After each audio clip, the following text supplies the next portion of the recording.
So let us start with the laminar flow between two parallel stationary plates. Before that, we will be drawing a diagram the way we have drawn it for circular pipe. So consider these two plates parallel to each other and being stationary. Laminar flow between two parallel plates which are stationary. Okay, and consider this is the front view.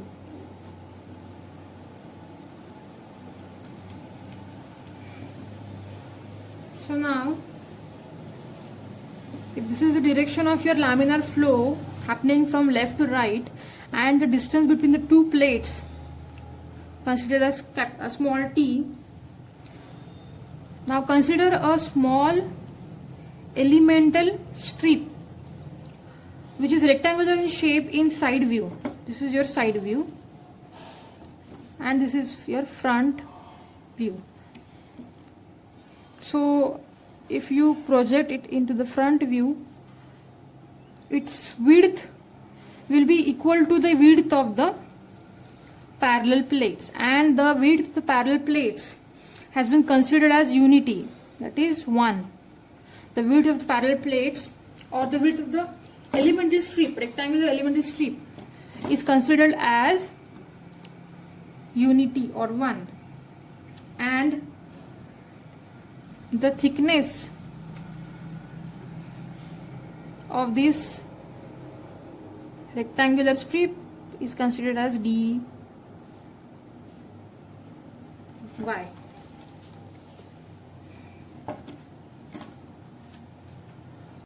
Okay, now if this is the starting point of your parallel plate marked as A, and this is the initial point of your first face of your elemental strip, and this is the last face, second face of your elemental rectangular strip. So let AB is equal to x1 and BC, the length of the elemental strip, be delta x or L. Okay, x1 is equal to AB and BC is equal to delta x or L. Therefore we can write it as AB is equal to x1, BC is equal to delta x or L, and AC is equal to AB plus BC, which is equal to x1 plus delta x or L, which is equal to x2. Therefore delta x or L is equal to x2 minus x1. So you need to remember this for your last derivation, that is the pressure drop along the length of the parallel plates. This is very important aspect for that derivation. Okay, now in this, coming back to the diagram, we can see that this is a rectangular strip whose thickness is given as delta y, whose length is given as delta x, and there are certain, if we assume that there is no acceleration, because acceleration will lead to imbalance of forces. So if you assume no acceleration, there will be certain forces which will be acting on the various faces of the elemental ring, and then there will be equal reactions to them. Okay, so we need to know what are those opposite and equal actions and reactions happening on the elemental strip. So if we consider, because of the left to right flow of fluid, there will be pressure intensity acting on this initial phase consider it as D, E, F and G. So initial phase is DE, and there is a pressure acting on the initial phase DE because of the flow moving from left to right, laminar flow moving from left to right. So let it be as P. Now that is the pressure intensity. What is the pressure force acting on that? Into the area of the cross-section area of this initial phase, that is height is delta y, into the width of the elemental strip, which is equal to the width of the parallel plate, that is 1. So into 1. Okay. Now this pressure force will be having an equal and opposite reaction on the face FG, which will be given as P plus. So if this is the pressure at the face DE, as you go along the length delta x or L of the elemental strip, the P will not remain the same and it will go on increasing along with the length of the elemental strip considered. So there will be a pressure gradient happening or occurring along the length of the elemental strip, that will be equal to dou P by dou x. Dou P is the pressure, variable pressure, and dou x is the variable length. So dou P by dou x is the pressure gradient that exists along the length of the elemental strip. So at the end of this elemental strip, at the face FG, there will be some addition into the initial pressure at face DE, and that will be given as dou P upon dou x, that is a pressure gradient, into total distance along which the pressure gradient has existed or is considered, that is delta x. So this is the total pressure acting on the force on the face FG. Now what is the force? This is the pressure intensity. What is the force? Force is equal to delta y into 1. Force is equal to pressure into area. Okay, so this is the pressure force acting on the face FG. Now as the flow is moving from left to right, there will be opposite action of shear stress occurring on the lower face. Shear stress will be occurring in the backward direction opposite the forward moving fluid flow, because of the friction between the layers of the fluid, and that is given as tau into area, that is delta x into the width of the parallel plate or the elemental strip, that is unity. Now as you go up from phase EG to DF upwards, as you go upwards along the distance delta y, your shear stress will go on increasing. It won't remain same as it is at the phase EG. Now as this is in backward direction, this shear stress, you will have a forward reaction at the upper phase, that is DF, and it will be equal to tau plus dou tau upon dou y into delta y into delta x into 1. That is the expression for shear stress or shear force, at the phase DF in forward direction. Okay, so now we have found out the various forces acting on the elemental strip. Now we are going to resolve these forces horizontally. Resolving the forces horizontally. Therefore we have P delta y in forward direction plus tau plus dou tau upon dou y into delta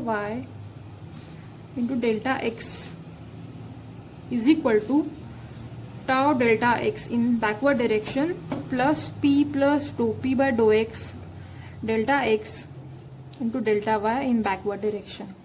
So if you open the brackets, P delta y plus tau delta x plus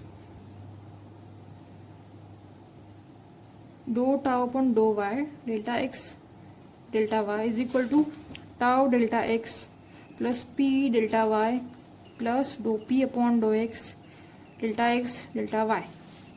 So that is the simplified version of the previous step.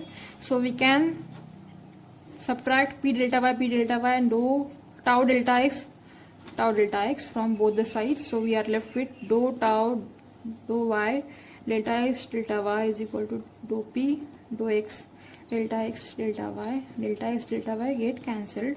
We are left with dou tau dou y is equal to dou p by dou x. So that is one equation marked as 1. For velocity distribution, tau is equal to, we know that tau is equal to mu into du by dy. Put equation 2 in 1.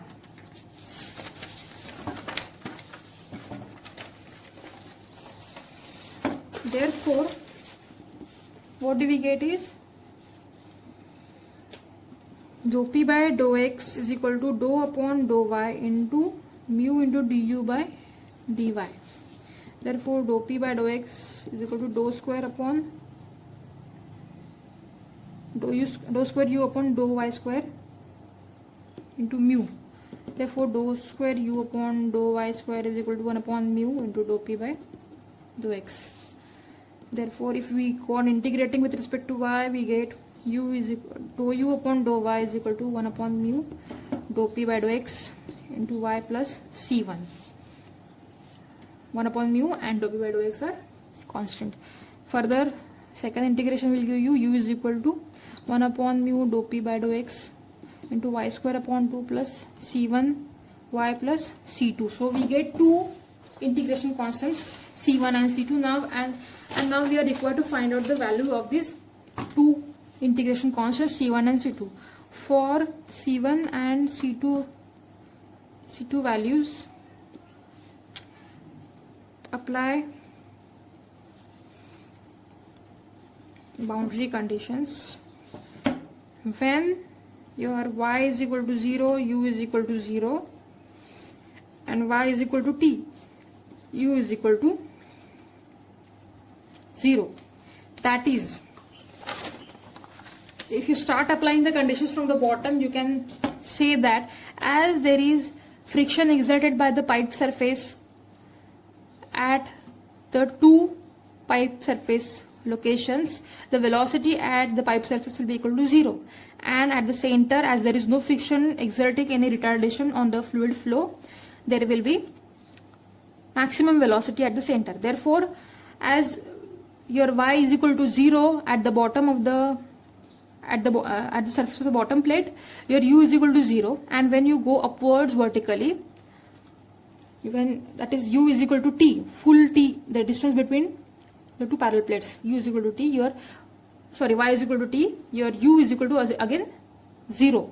So at both the pipe surfaces, when y is equal to 0 or y is equal to t, your u is 0, or it is velocity does not exist at this pipe surfaces. Therefore, we have applied these two conditions which will be useful for finding out the values of C1 and C2. So, mark this as equation 3 and put, this is condition A and condition B. Apply condition A in equation 3. Therefore, 0 is equal to 1 by mu to dou p by dou x into 0 square by 2 plus c1 into 0 plus c2. Therefore, c2 is equal to 0. Now further apply condition B and c2 is equal to 0 in equation 3. Therefore, u is equal to 0 is equal to 1 upon mu dou p by dou x. Your y in this case is t square upon 2 plus c1 into t plus c2 is equal to 0. Therefore, c1 t is equal to minus 1 upon mu into dou p by dou x into t square upon 2. Therefore, c1 is equal to minus 1 upon mu dou p by dou x t by 2. So now put this value of c1 and c2 into equation 3.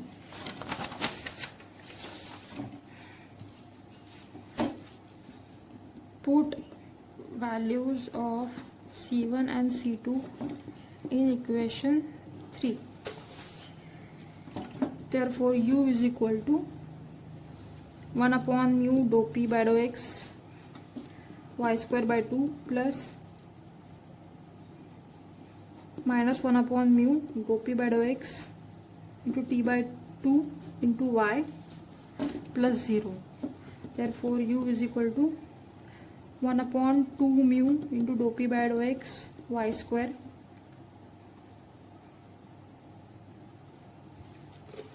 minus 1 upon 2 mu dou p by dou x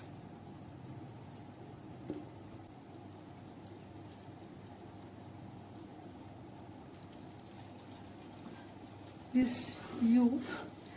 Further u is equal to 1 upon 2 mu dou p by dou x into y square minus yt. Therefore u is equal to minus 1 upon 2 mu dou p by dou x yt minus y square. So that is the final expression for your local velocity u.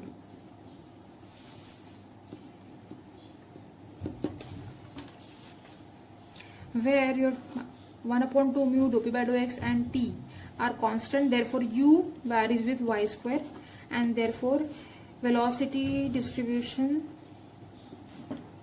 cross between two parallel plates is parabolic.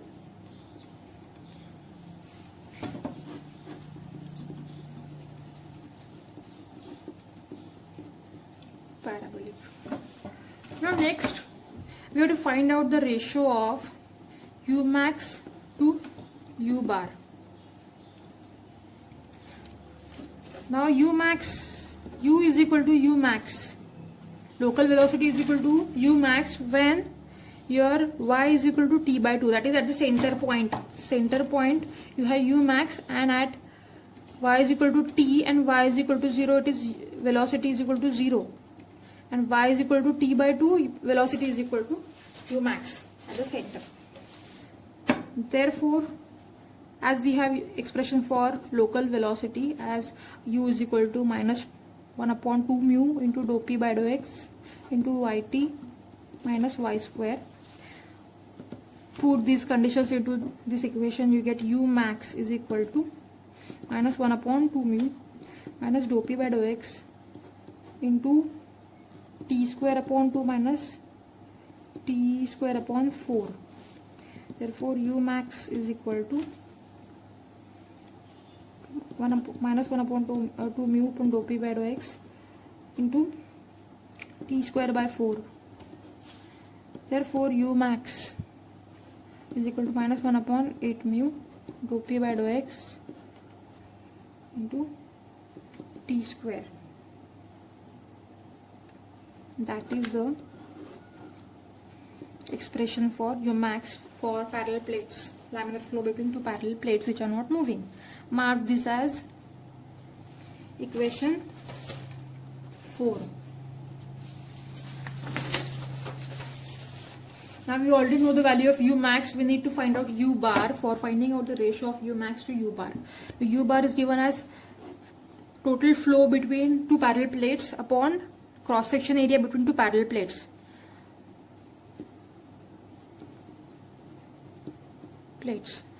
So u bar is equal to q upon t into 1, that is the distance between two parallel plates into the width of the parallel plates, t into 1.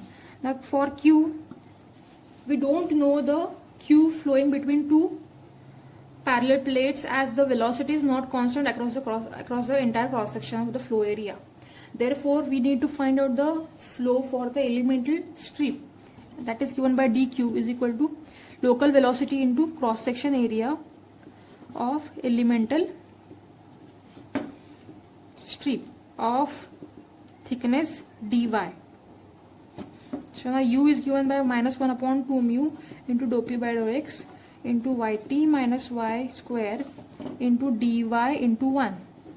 Dy is the thickness of the elemental strip and 1 is the width of the elemental strip. We are ignoring delta y because the height is too small for considering delta y.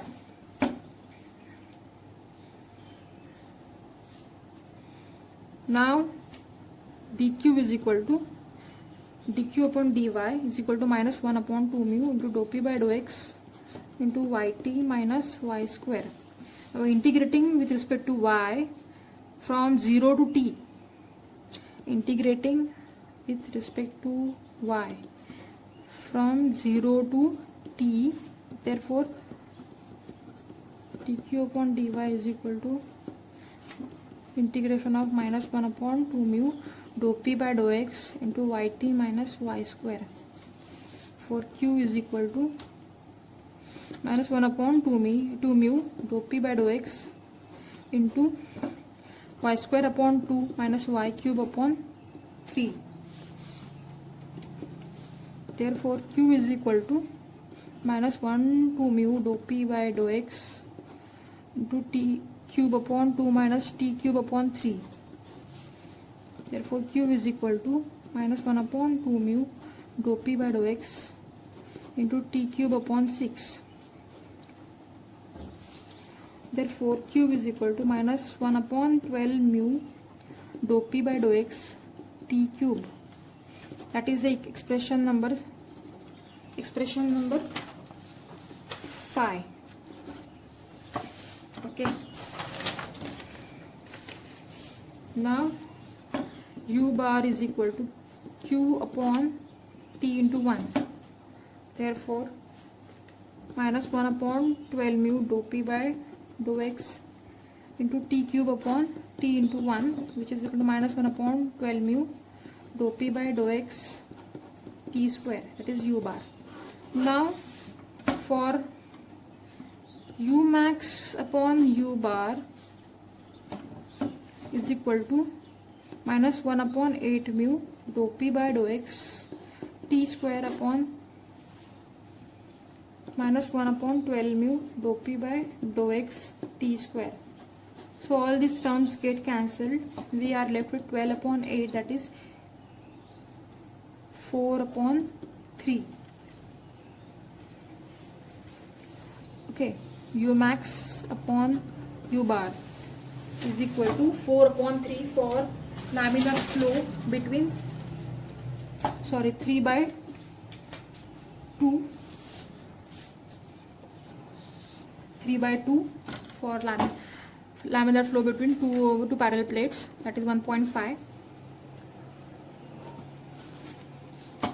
Next we are required to find out the pressure drop of pressure or pressure drop along the parallel plate length. Now you already know that u bar is equal to 1 upon 12 mu minus 1 upon 12 mu into dou p by dou x into t square. So now we are required to find the drop of pressure. So equate pressure gradient, that is dou p by dou x, on to rest of the other terms. So dou p by dou x is equal to 12 mu u bar upon t square. So in the first diagram we have already proved that delta x or L is equal to x2 minus x1. So just remember this. Now integrating with respect to x from 1 to 2, section 1 to section 2, dou p by dou x to minus 12 mu u bar upon t square. So we get p1 minus p2 is equal to minus 12 mu u bar upon t square into x1 minus x2. Therefore p1 minus p2 equal to minus 12 mu u bar. This minus goes inside the bracket, so you get x2 minus x1 upon t square. For p1 minus p2 is equal to 12 mu u bar into L upon t square. That is the length along which you are identifying the pressure drop. Further you can write it as p1 in terms of pressure head, p1 minus p2 rho g, p1 minus p2 by rho g is equal to 12 mu u bar L upon t square. So that is the expression for pressure drop or pressure head. This is pressure drop and this is pressure head for laminar flow between two parallel plates which are not moving.